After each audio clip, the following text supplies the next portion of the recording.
Gold cannot feed you. It cannot keep you warm. You cannot drink it when you're thirsty.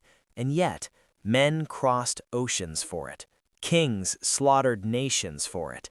Empires were built on it and destroyed by it. For over 5,000 years, gold has sat at the center of human power, not because it was useful, but because humans believed in it. Civilizations rose with gold in their hands and collapsed the moment it slipped through their fingers. So the real question is not what gold is. The real question is, why did humanity decide this metal was worth everything? To understand that, we don't start with economics, we start with the human mind. Before gold ruled markets, it ruled perception. Early humans did not value gold because it was money, they valued it because it was rare.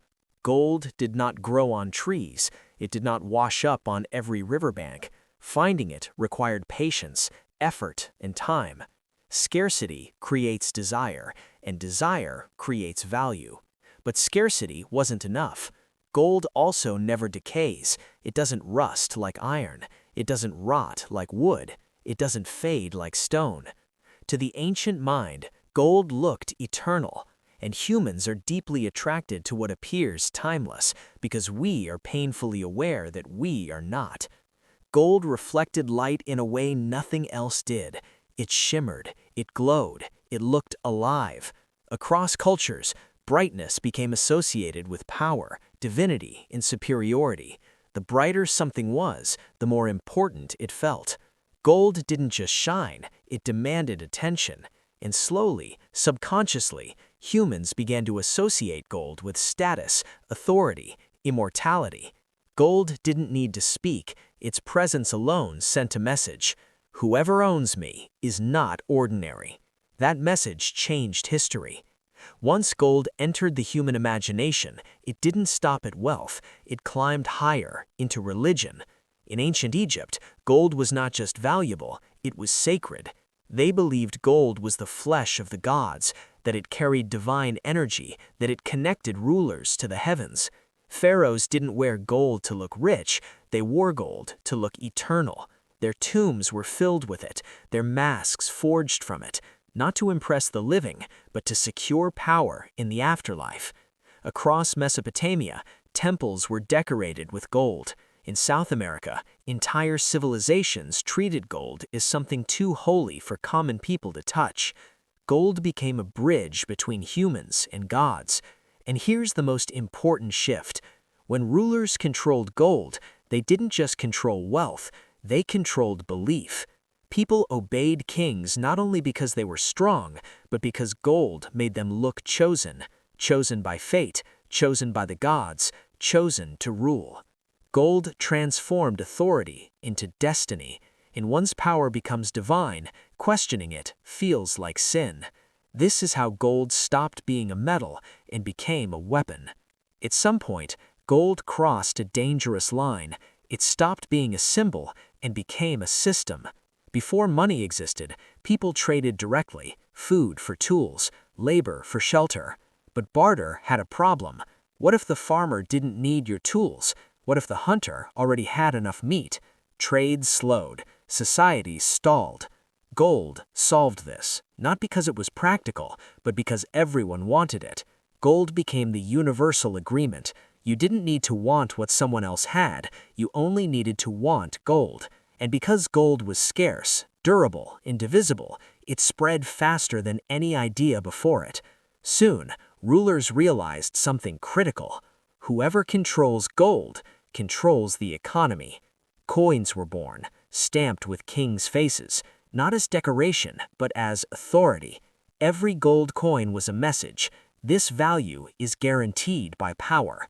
Gold unified markets across empires. A merchant could travel thousands of miles and still be understood because gold spoke one language, trust. But that trust had a cost. Once gold became money, survival became tied to access.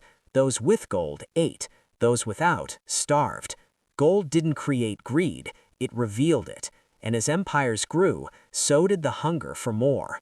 Gold was no longer just exchanged, it was hoarded. Empires didn't conquer for land, they conquered for gold. Spain crossed oceans, Rome expanded endlessly, kingdoms drained continents dry. Entire civilizations were erased not because they were weak, but because they had gold. And every conquest followed the same pattern. Take the gold, fund the army, expand the empire, repeat. Gold turned war into a business model, and for a time it worked. But something strange happened. The more gold empires collected, the more fragile they became. Because gold concentrates power, and concentrated power always collapses under its own weight. How gold destroyed the empires it built. Gold built empires, but it also planted the seed of their collapse. At first, gold brought order, it unified trade, paid armies, stabilized power. But over time, it did something far more dangerous. It centralized everything. As gold accumulated, it stopped circulating. It moved upward, from citizens to merchants to elites to kings. The wider the empire grew, the narrower the ownership became. And when gold stops moving, societies suffocate. Rome learned this the hard way. At its peak, Rome controlled unimaginable amounts of gold, but instead of strengthening the empire, it weakened it. Wealth concentrated in the hands of a few senators and emperors. Taxes increased on the poor, soldiers were paid late, inflation quietly crept in. Eventually, Rome did something desperate. They diluted their gold coins. Same coin, less gold inside. At first, no one noticed. Then, prices rose. Trust collapsed. Trade slowed. The empire didn't fall from invasion, it collapsed from internal decay. Gold lost its meaning when leaders tried to fake abundance. This pattern repeated everywhere. Spain flooded Europe with gold from the Americas. For a brief moment, Spain looked unstoppable. Then, inflation destroyed its economy. Industries collapsed. Power evaporated. Too much gold was just as dangerous as little. Gold exposed a brutal truth. Wealth without discipline destroys nations, and rulers learned something terrifying. Gold gave power, but controlling gold wasn't enough. They needed to control belief. So the system evolved. Gold moved into vaults. Paper replaced metal. Promises replaced possession. The illusion of wealth was born. People still believed in gold, even when they never touched it, and that belief changed everything. There came a moment when rulers realized something dangerous. Gold was powerful, but it was heavy, limited, and hard to control. Trust, however, was not. At first, gold never left people's hands. You earned it, you held it, you spent it. But as empires expanded, this became a problem. Moving gold across borders was risky. Storing it invited theft. And most importantly, gold limited how much power rulers could create. So a new idea emerged. Gold would be stored, paper would represent it. Banks were born, not as villains, but as vaults. You deposit gold, they give you a receipt. The receipt becomes money. At first, this system worked because every note could be redeemed for real gold.